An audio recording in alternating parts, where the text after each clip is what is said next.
বাংলাদেশের রাজনীতিতে আল্লামা মামুনুল হকের সক্রিয় ভূমিকা। গণঅভ্যুত্থান পরবর্তী বাংলাদেশে যেসব ব্যক্তিত্ব গুরুত্বপূর্ণ হয়ে উঠেছেন তাদের মধ্যে অন্যতম হলেন বাংলাদেশ খেলাফত মজলিসের আমির শাইখুল হাদিস আল্লামা মামুনুল হক। দেশের সমসাময়িক রাজনৈতিক পরিপ্রেক্ষিতে এবং ভবিষ্যৎ সিদ্ধান্ত গ্রহণে তার মতামতকে বিশেষ গুরুত্ব দেওয়া হচ্ছে। বর্তমান রাজনৈতিক পরিস্থিতিতে দেশের প্রধান রাজনৈতিক নেতৃবৃন্দের পাশাপাশি আল্লামা মামুনুল হকও আসন্ন জাতীয় নির্বাচন নিয়ে বিভিন্নভাবে তৎপর রয়েছে। তার নেতৃত্বাধীন দল বাংলাদেশ খেলাফত মজলিস চলতি মাসের মধ্যেই দেশের ৩০০টি আসনে দলীয় প্রার্থী তালিকা চূড়ান্ত করার প্রক্রিয়ায় রয়েছে। জানা গেছে, দলীয় মনোনয়নের ক্ষেত্রে যারা জনপ্রিয়, সংগঠন ভিত্তিক, গ্রহণযোগ্য এবং মাঠ পর্যায়ে সক্রিয় তাদের অগ্রাধিকার দেওয়া হবে। আল্লামা মামুনুল হকের অনুসারীদের মতে দেশের সকল আসনে প্রার্থী দেওয়া একটি কৌশলগত এবং দূরদর্শী পদক্ষেপ। যদি খেলাফত মজলিস কোনো দলের সাথে জোট না করে স্বতন্ত্রভাবে সব আসনে নির্বাচন করে, তবে দলের স্বতন্ত্র পরিচিতি ও গণভিত্তি আরও মজবুত হবে।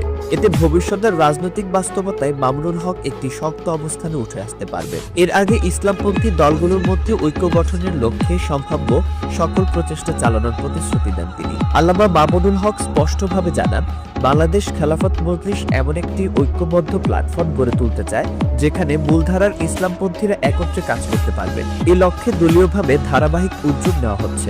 সম্প্রতি প্রধান উপদেষ্টা ডক্টর মোহাম্মদ ইউনূসের সঙ্গে এক বৈঠকে আল্লামা মামুনুল হক বলেন, উপদেষ্টা আশ্বস্ত করেছেন যদি সকল পক্ষ সহযোগিতা করে তবে একটি অবাধ, সুষ্ঠু ও নিরপেক্ষ নির্বাচন উপহার দেওয়া সম্ভব। তিনি আরও জানান, তারা নির্বাচনের পূর্বে বিশেষ কিছু মানবাধিকার লঙ্ঘনের মামলার বিচারিক অগ্রগতি এবং বিচারের রায় কার্যকর হওয়ার দাবি জানিয়েছেন, বিশেষ করে ২০১৩ সালের ঘটনার সাথে জড়িতদের প্রসঙ্গে।